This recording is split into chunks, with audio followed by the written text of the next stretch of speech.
Life can feel heavy sometimes. You wake up every morning, go through the motions, and yet deep down you know you were made for something greater. Maybe you feel stuck in routines that don't serve you. Maybe you've lost momentum, confidence, or direction. Or maybe you're just tired of living the same day over and over, hoping something will change. But let me remind you of something powerful. Your story is not finished. You are not stuck. You are not broken.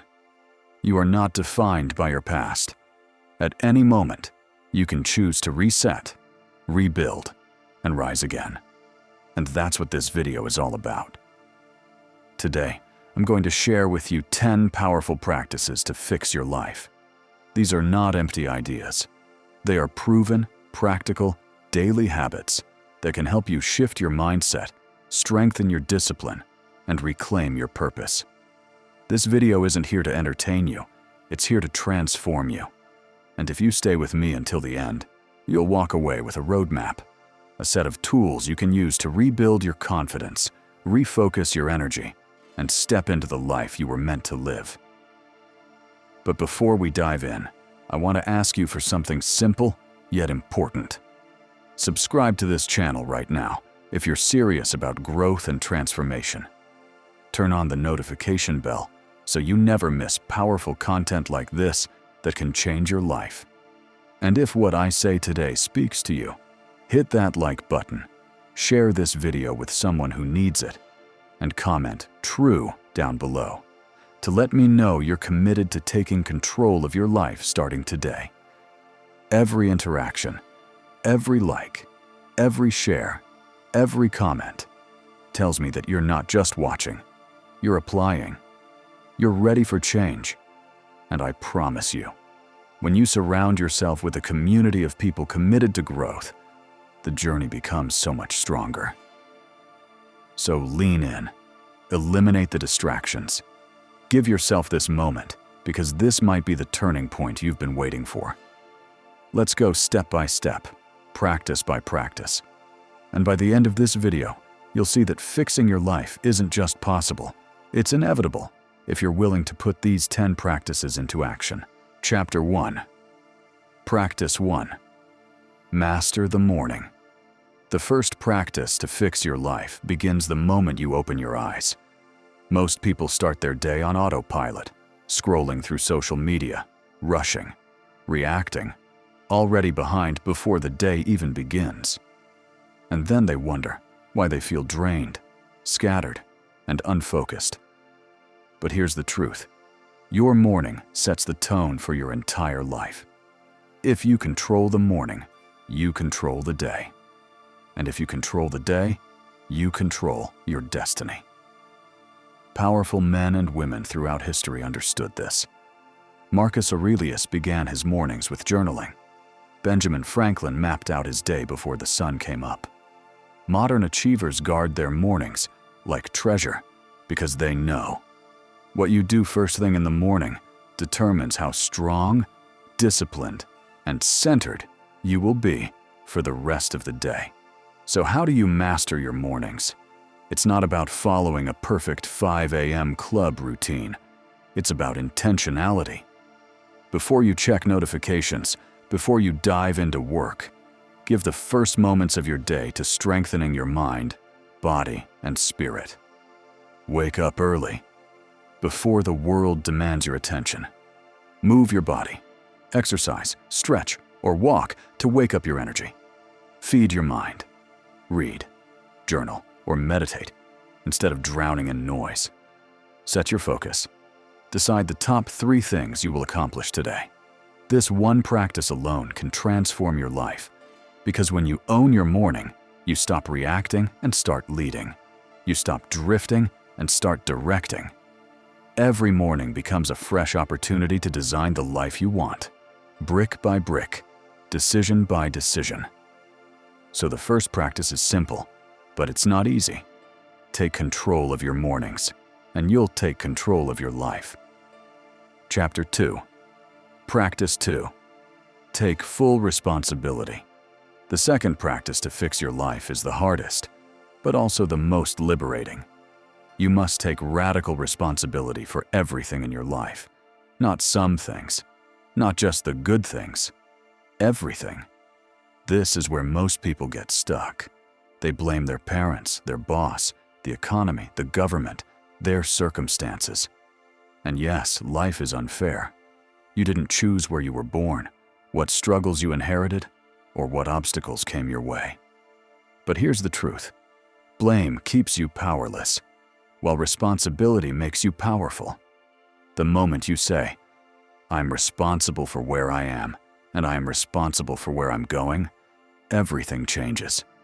Because if you created it, or allowed it, you can change it. Think about it. If you say your health is someone else's fault, you can't change it. But if you own it, you can start eating right and moving today. If you say your finances are because of the system, you stay stuck. But if you own your money habits, you can learn, grow, and build wealth step by step. If you say your broken relationships are because of others, you'll never heal. But if you own your part, you can change how you show up and attract better connections. Taking responsibility doesn't mean blaming yourself for everything. It means recognizing that you are the only one who can decide how you respond, how you act, and how you rise. Jocko Willink, a Navy SEAL commander, calls this extreme ownership. He says that when you take full ownership, excuses die and results are born. And he's right.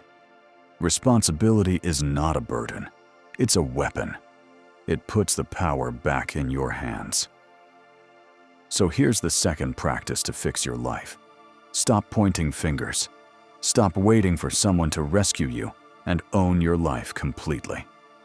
When you embrace responsibility, you stop being a victim and start being the author of your story. Chapter 3. Practice 3. Build discipline over motivation. Most people wait until they feel like it to act. They say, "I'll start working out when I feel motivated." Or, "I'll chase my dreams when inspiration hits me." But here's the hard truth. Motivation is unreliable. It comes and goes like the weather. If you build your life around it, you'll stay inconsistent forever. The people who truly fix their lives don't rely on motivation. They build discipline. Discipline is the ability to do what must be done, whether you feel like it or not. It's waking up for the gym when the bed feels warm. It's working on your craft when your mind craves distractions. It's choosing the harder right instead of the easier wrong. Why is discipline so powerful? Because discipline produces results, and results fuel confidence. And when you see progress, even small progress, you no longer need to beg for motivation. You become self-driven. Think of it like this. Motivation is a spark. Discipline is the fire that keeps burning. Motivation is a visitor. Discipline is a resident. Motivation asks for permission. Discipline takes command. The Roman philosopher Epictetus once said, "Freedom is the right to live as we wish." But discipline is the key to that freedom. You don't become free by doing what feels good in the moment. You become free by training yourself to act with consistency. So how do you build discipline? Start small, one habit at a time. Don't try to change everything overnight. Create systems, remove temptation, and make discipline the easier choice. Check yourself accountable, track progress, or find someone who checks on you. Celebrate consistency, not just results, because showing up daily is the real victory. The third practice is simple but life-changing.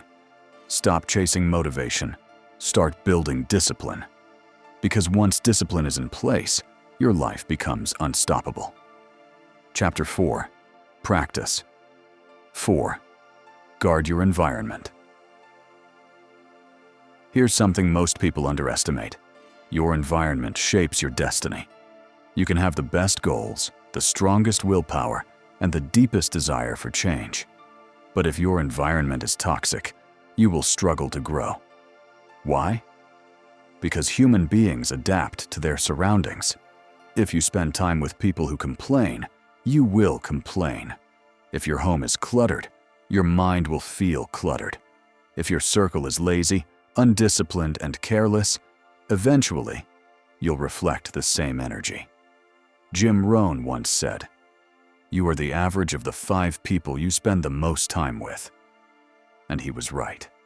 Look at your closest circle. Are they pushing you forward or pulling you down? Are they talking about ideas or gossiping about people? Are they building discipline or living on excuses? Guarding your environment isn't just about people. It's also about what you consume daily. The music you listen to, the shows and content you watch, the books you read or don't read, the places you spend your time. Every piece of input is shaping your mind, either lifting it higher or dragging it lower. So how do you fix your environment? Remove the toxic. Distance yourself from people who drain your energy. Add the positive. Seek mentors, role models, and friends who inspire growth. Checkmark. Clean your space, your home, your desk, your digital life. A clear space leads to a clear mind. Choose intentional input. Read books, watch content, and follow people who fuel your purpose, not your weakness. Your environment can either be a cage or a launching pad. If you want to fix your life, you must ruthlessly protect your surroundings. Remember this: discipline can make you strong, but your environment decides how far you can go. Surround yourself with greatness, and you will rise. Surround yourself with mediocrity, and you will shrink. So the 4th practice is this: guard your environment like your life depends on it, because it does. Comment below. What part of today's affirmation, "What you think, you become," resonated with you most deeply? Why do you think it struck a chord? Your insight might be exactly what someone else needs to hear today. And if you're serious about changing the way you think and showing up as your highest self every single day, make sure to subscribe and turn on notifications so you never miss your daily mental reset. Chapter 5. Practice 5. Control your mind, or it will control you. Your mind is the battlefield where every victory or defeat begins. Every action, every habit, every choice. It all starts with a thought. If your thoughts are weak, chaotic, or negative, your life will reflect that chaos. But if your thoughts are strong, disciplined, and focused, your life will follow that strength. Most people don't control their thoughts. They let fear, doubt, and old patterns run on autopilot. They don't question their beliefs. They don't challenge their inner voice, and they end up living a life that isn't truly theirs. But here's the truth. Your mind is like a garden. If you don't plant the seeds you want, weeds will take over. That's why you must practice mental discipline. You must learn to step back and observe your thoughts instead of being enslaved by them. Ask yourself, is this thought empowering me or limiting me? Is this fear real or is it just an illusion? Am I reacting from emotion or responding with clarity? The Stoic philosopher Marcus Aurelius wrote, "You have power over your mind, not outside events." Realize this, and you will find strength. You cannot control the world. You cannot control how people treat you, but you can control how you think, how you respond, and how you choose to interpret life. How do you build this mental strength? Practice mindfulness. Spend a few minutes each day just observing your thoughts. Replace lies with truth. When a thought says, "I can't," answer it with, "I will learn." Journal daily. Writing clarifies what's real and what's just noise. Feed your mind. Read books, wisdom, and ideas that challenge you to grow. The 5th practice to fix your life is clear. Master your mind, or your mind will master you. Once you win that inner battle, the outer battles of life become far easier to face. Chapter 6. Practice 6. Respect your time. Time is the most valuable currency you will ever own. It is more precious than money, more rare than gold. And once it's gone, you can never get it back. Yet, most people treat time like it's unlimited. They waste hours scrolling, gossiping, procrastinating, or drowning in meaningless distractions. Then one day, they look back and wonder, where did my life go? If you want to fix your life, you must learn to respect your time. Think about it. You can lose money and earn it back. You can lose possessions and replace them. But every second you lose is gone forever. Seneca, the great Stoic, said, "It's not that we have a short time to live, but that we waste much of it." Respecting your time means living with urgency, but also with clarity. It's not about being busy. It's about being intentional. Some people are always busy, yet achieve nothing because they waste time on things that don't matter. Here's how you can practice respecting your time. Create priorities. Know the difference between what's urgent and what's truly important. Eliminate time thieves. Cut down on endless scrolling, empty conversations, and meaningless tasks. Learn to say no. Protect your schedule from distractions disguised as opportunities. Schedule growth. Spend your time on habits, learning, and relationships that build your future. Ask yourself this daily. If today was my last day, would this be how I want to spend it? The sixth practice is not just about saving time, it's about using it wisely. Because every second spent with purpose adds up to a meaningful life, while every second wasted is a piece of your life you'll never get back. So respect your time, guard it, invest it, because in the end, time is life, and how you spend your hours will decide the story of your existence. Chapter 7.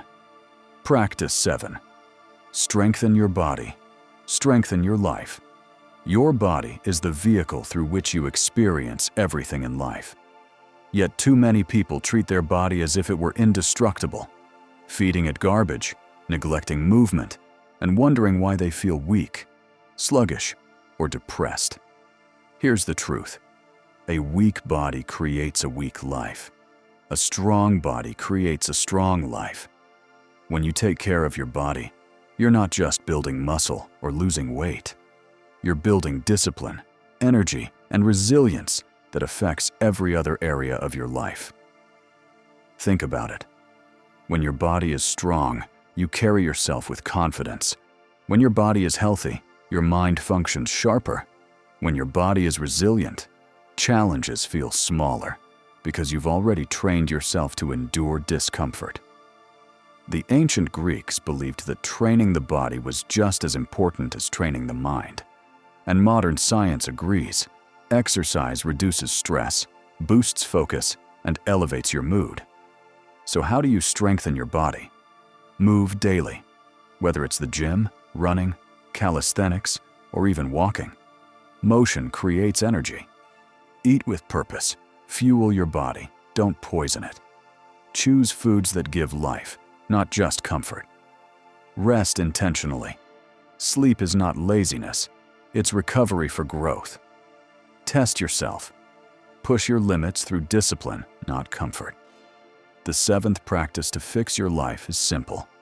Make your body an ally, not an enemy. Because when your body is strong, your spirit feels unshakable, and your life becomes unstoppable. Chapter 8. Practice 8. Choose your circle. Wisely, show me your friends, and I'll show you your future. The people you allow into your life are either pulling you forward or dragging you backward.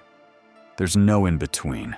You cannot rise while surrounding yourself with those who are content with sinking. Most people stay stuck because they are afraid to outgrow their circle. They fear losing friendships more than they fear losing their potential. But listen carefully. You cannot climb mountains while holding hands with people who refuse to leave the valley. Your circle shapes your mindset, your habits, and your standards. If your friends mock discipline, you'll feel ashamed of growth. If your circle embraces excuses, you'll find yourself making them too. But if you surround yourself with people who think bigger, work harder, and dream higher, you will rise to match their energy. So how do you choose your circle wisely? Audit your relationships. Ask yourself, does this person drain me or fuel me? Checkmark. Seek mentors. Learn from those ahead of you, even from a distance through books, podcasts, or videos. Find accountability. Surround yourself with people who challenge you, not just cheer for you. Let go. If someone's presence constantly holds you back, it's time to release them. Remember, loyalty does not mean tolerating mediocrity. Loyalty means wanting the best for yourself and for others. And sometimes, the best gift you can give yourself is distance from those who refuse to grow. The 8th practice is this: build a circle that reflects your future, not your past, because who you walk with will determine how far you go. Chapter 9. Practice 9. Live with purpose, not just goals. Goals are important, but purpose is greater. A goal is something you want to achieve. Purpose is the reason you get out of bed every morning. Goals can change. Purpose endures. Too many people live chasing small, shallow goals: money, status, comfort. They achieve them, and yet they still feel empty. Why? Because without a higher purpose, life becomes hollow. When you live with purpose, every challenge becomes meaningful. Every sacrifice makes sense. Every setback is simply a lesson on the road to your destiny. Ask yourself, why am I here? What kind of legacy do I want to leave? Who do I want to impact with my life? Your answers will reveal your purpose. The 9th practice is this: don't just chase goals, anchor your life in purpose. Because goals may give you success, but purpose gives you fulfillment. Chapter 10. Practice. 10. Take action. Now, all the wisdom in the world means nothing if you don't act. You can watch videos, read books, and listen to motivational speeches for years. But if you don't move, nothing changes. The 10th practice is simple, but it's the most important. Take action. Today. Not tomorrow. Not someday. Now. Action builds momentum. Momentum builds progress. And progress builds a new life. So don't wait. Apply these 10 practices one by one and watch your life transform. And before you go, if this video has spoken to you, subscribe to the channel right now for more powerful lessons like this. Turn on the notification bell so you never miss the next life-changing video. Hit that like button, share this video with someone who needs it, and drop a comment with the word "true" if you're ready to fix your life starting today. This is your moment. Take it.